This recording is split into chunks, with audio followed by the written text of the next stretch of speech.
तो नमस्कार दोस्तों, मैं हूं रमन सर। तो कैसे हैं आप? तो आशा करता हूं कि आप लोग अच्छे होंगे, स्वस्थ होंगे। चलिएगा, आज हम एक क्लास में 10 क्वेश्चन की एक सीरीज को लेकर के आए हैं, जिनमें आपको रासायनिक अभिक्रिया एवं समीकरण से 10 क्वेश्चन हैं, तो उसको आपको चेक करना है। इन सभी क्वेश्चनों में क्या है कि 4 ऑप्शन दिए जाएंगे और उसमें से एक ऑप्शन आपका सही होगा, वो आपको चुनना होगा। तो देखते हैं पहला क्वेश्चन क्या दिया है। रासायनिक समीकरण में अभिकारकों के कुल भार और उत्पाद के कुल भार के बराबर रहता है। तो ऐसा कौन सा समीकरण है जिसमें अभिकारकों के कुल भार और उत्पादकों के कुल भार के बराबर रहता है? तो देखिएगा, इसमें से आपका जो हो जाएगा वो हो जाएगा आपका रासायनिक संतुलित समीकरण। कौन सा हो जाएगा? रासायनिक संतुलित समीकरण हो जाएगा, अर्थात आपका ए ऑप्शन बिल्कुल करेक्ट हो जाएगा। देखते हैं अगले क्वेश्चन की तरफ। अगला क्वेश्चन में क्या दिया है? रासायनिक समीकरण को उपयोगी बनाने के लिए निम्न में, यानी रासायनिक समीकरण को उपयोगी बनाने के लिए निम्न में उपयुक्त नहीं है। यानी कौन सा इसमें से एक बिंदु ऐसा है जो उस रासायनिक समीकरण को उपयुक्त बनाने में उपयोगी नहीं है।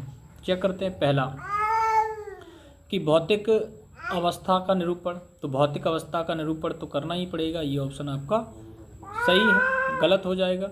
तो यहाँ पे चेक करें, ऊष्मा को दर्शाना, तो ऊष्मा को भी दर्शाना पड़ेगा अगर उपयुक्त बनाना है। तो देखिएगा, अवक्षेप को दर्शाना, बिल्कुल उसका कैसा पदार्थ की कैसी प्रकृति, अवक्षेप को बताना है। सूत्रों को मातृभाषा में लिखना, ये उपयोगी नहीं होता है, अर्थात ये ऑप्शन जो आपका घ होगा वो बिल्कुल आपका आंसर करेक्ट होगा। तो आगे देखते हैं।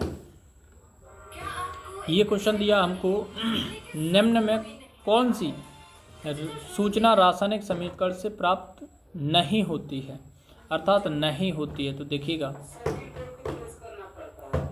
प्रतिक्रिया के रंग, यानी जब दो या दो से अधिक पदार्थों के बीच में कोई प्रतिक्रिया होती है, उनके बीच में जब कोई रासायनिक अभिक्रिया होती है तो उसका रंग दिखाई देता है, ये हमको पता करना है क्या होता है इसमें। तो प्रतिफलों के मोलों का अनुपात, ये तो बिल्कुल सही बात है, ये तो पता लगता है। अभिकारकों के सूत्र भी होते हैं, ये भी सही है। चलिएगा, अभिकारकों में उपस्थित परमाणु, ये भी सही बात है। यानी नहीं पूछा तो नहीं के लिए जो गलत होगा वही हमारा ऑप्शन सही होगा। तो का जो होगा आपका बिल्कुल राइट आंसर होगा। चलिएगा, अगले क्वेश्चन की तरफ बढ़ते हैं। अगले क्वेश्चन में क्या दिया गया है? अगला प्रश्न ये है कि ऐसा समीकरण जिसमें तीर के दोनों ओर तत्वों के परमाणु संख्या समान नहीं हो क्या कहलाता है? जैसे हमको ये दिया है Mg + O2 एरो MgO, ऐसा हमको कोई समीकरण दिया है, ऐसा हमको समीकरण दिया है।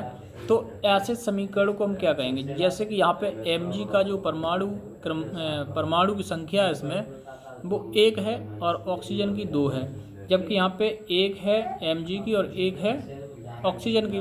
तो यहाँ पे चेक करना है कि ऐसे समीकरण को क्या कहेंगे? तो ऐसे समीकरण को कहेंगे असंतुलित रासायनिक समीकरण। क्या कहेंगे? असंतुलित रासायनिक समीकरण। तो इसके लिए आपका ऑप्शन जो है वो खा ऑप्शन बिल्कुल सही हो जाएगा। बढ़ते हैं अगले क्वेश्चन की। देखिएगा, इस क्वेश्चन में क्या दिया है? जब किसी अभिक्रिया के समय किसी पदार्थ में ऑक्सीजन की वृद्धि होती है और निम्न में से क्या कहलाता है? देखिएगा, जब भी किसी रासायनिक अभिक्रिया में ऑक्सीजन की वृद्धि होती है, मान लीजिए कि यहाँ पे हमने ले लिया है H2 + O2 एरो H2O, यानी कि यहाँ पे 2 का मल्टीप्लाई करेंगे, यहाँ भी 2 का।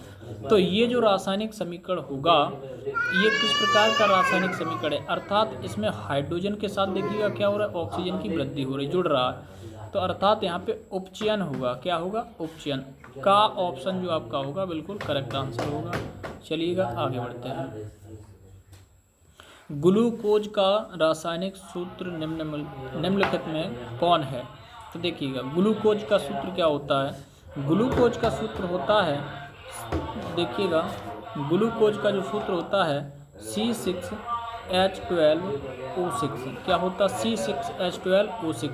तो इसके लिए जो गा ऑप्शन दिया है थोड़ा लिखने में सही नहीं है, लेकिन ये जो सूत्र होता है इसे हम ग्लूकोज का रासायनिक सूत्र कहते हैं, अर्थात इसके लिए गा ऑप्शन आपका बिल्कुल करेक्ट आंसर हो जाता है। चेक करते हैं इस क्वेश्चन को। रासायनिक अभिक्रिया में भाग लेने वाले पदार्थ को कहा जाता है। देखिएगा, रासायनिक अभिक्रिया एक हम लिख देते हैं, जैसे कि हमने लिख दिया है C+O2 एरो CO2। ये हमने एक एग्जाम्पल लिख दिया है, ठीक है। थोड़ा सा ये देखिएगा, इसको हमने एक लिख दिया है, हाँ, C+O2 एरो CO2। तो इधर वाले जो भाग ले रहे हैं इन पदार्थों को कहेंगे अभिकारक, इन पदार्थों को कहेंगे अभिकारक, और इन्हें कहेंगे जो निर्माण हो रहे हैं उन्हें कहेंगे उत्पाद। क्या कहेंगे? उत्पाद कहेंगे। देखिएगा, तो इसके लिए ऑप्शन जो होगा वो आपका का ऑप्शन बिल्कुल सही हो जाता है। चलिएगा बढ़ते हैं अगले क्वेश्चन की तरफ। देखिएगा, श्वसन किस प्रकार की रासायनिक अभिक्रिया है? तो श्वसन जो होता है, श्वसन किस प्रकार की अभिक्रिया है? तो श्वसन में क्या होता है कि जब भी अभिक्रिया होती है तो उसमें से ऊष्मा भी निकलती है, तो ऊष्मा निकलती है तो हो जाएगी ये ऊष्मा क्षेपी अभिक्रिया, अर्थात गा ऑप्शन जो आपका होगा बिल्कुल सही ऑप्शन होगा। चलिएगा बढ़ते हैं अगले क्वेश्चन की तरफ। ज्वाला एक क्षेत्र है जहाँ गैसीय पदार्थ जलकर उत्पन्न होते हैं। देखिएगा, जब कोई गैसीय पदार्थ जलकर उत्पन्न होते हैं तो उससे क्या क्या निकलता है? तो क्या गैस निकलती है, ताप भी वहाँ पे बढ़ता है, तो यहाँ पे प्रकाश भी निकलता है। तो गैस, देखिएगा गैस, ये जब गैसीय अवस्था में होगा पदार्थ तो फिर क्या होगा? ताप और प्रकाश ये दोनों क्या होंगे? निकलेंगे, ताप भी निकलेगा और प्रकाश भी निकलेगा। तो इसके लिए हाँ ऑप्शन बिल्कुल सही हो जाता है। चलिए आगे देखते हैं अगला क्वेश्चन क्या दिया है। अगला क्वेश्चन दिया, किसी पदार्थ की ऑक्सीजन से अभिक्रिया कर जलाने पर क्रिया को कहते हैं। तो इसको क्या कहते हैं? देखिएगा, C+O2 एरो CO2, तो इसको कहेंगे दहन कहेंगे। क्या कहेंगे? दहन कहेंगे। तो इसके लिए ऑप्शन का आपका बिल्कुल सही होता है। तो चलिएगा आज इतने ही क्वेश्चन थे, मिलते हैं किसी अन्य क्वेश्चन के साथ।